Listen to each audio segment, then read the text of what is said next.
Hey there, it's Colleen from Pet Nanny Coach, a company I created to help pet sitting business owners launch, grow, and multiply their businesses to $10,000 or more a month in revenue.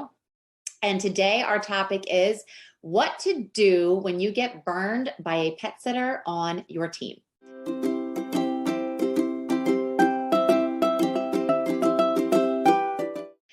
All right, I was speaking with a pet sitter last week, and she was just distraught about the last 3 hires that she had made to her pet sitting business. And this is what I see happen so many times with pet sitting business owners is that they try the hiring process, they make the wrong choices, and they say, oh, nope, this isn't for me. I'm going to stay small, and the business does not multiply.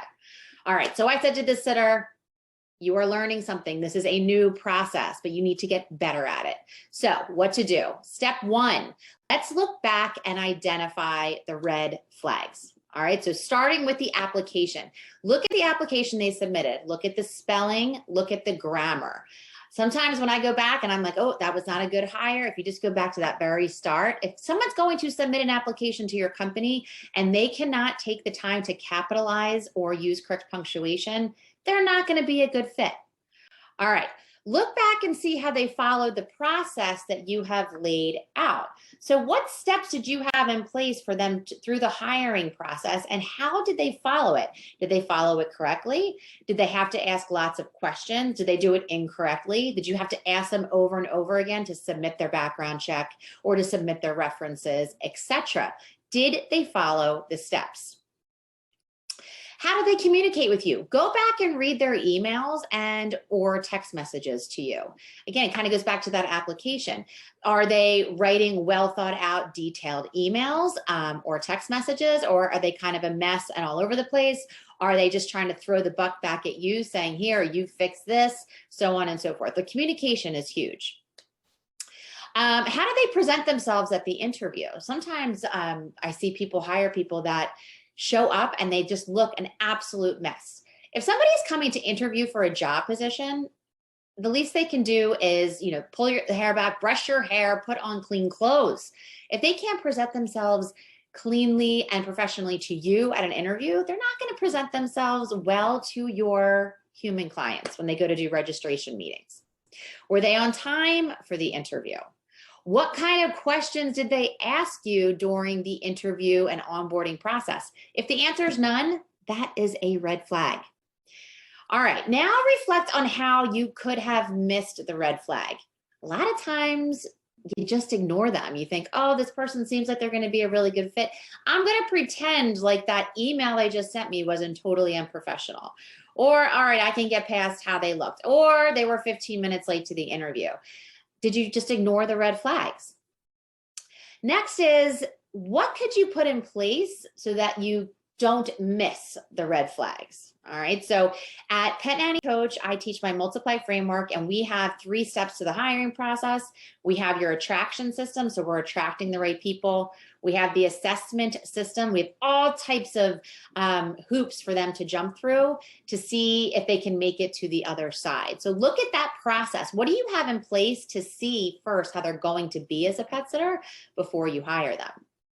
All right, next I want you to look at your onboarding process. Is there any way that you can improve and have prepared this person more so that they could have done a better job for you? All right, one I see a lot is the availability. Oh, they tell me they're available here, and then they get started, and then all of a sudden their availability changes. We must go over this like 10 times before somebody starts working with my company, and we actually have them sign an availability sheet. Okay, this is what you are signing off on. Or then we also go over the long-term relationship that we're looking for. We're not looking to work with pet sitters who are going to use my company as a pit stop. And if you join my team, you are committing to a long-term relationship of working together. Again, going over that during the interview process, during the assessment phase, during the onboarding process. We're going over it and over it and over again. Again, it's setting those expectations right up front so that they know what to expect. All right, so hiring, you're dealing with human beings, guys, so I also want you to be kind to yourselves during this process. You are going to get better at it, I promise. but it is going to take a little bit of a learning curve. But I'm telling you, if you put my processes into place, again, creating that attraction system, that assessment system, and that onboarding system that all work in conjunction with each other, you are going to create such an amazing team of people that you love working with that are going to take such amazing care of your clients, both furry and human. But you got to put the work in on the front end. And when you do that, it's going to take so much of the stress level out of this.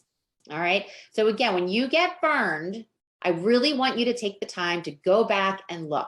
What were the red flags? How did I miss the flags? What could I put in place the next time I hire so that I don't miss the red flags? Look at the onboarding process. How can you prepare these people so that at the end of that onboarding process, you know that they are going to do such a great job working for your company? Really take the time and look, okay? Because I'm telling you, 9.9 times out of 10, there were red flags. And, we got to figure out how to get better at not missing those. All right. I'll catch you next time. Bye.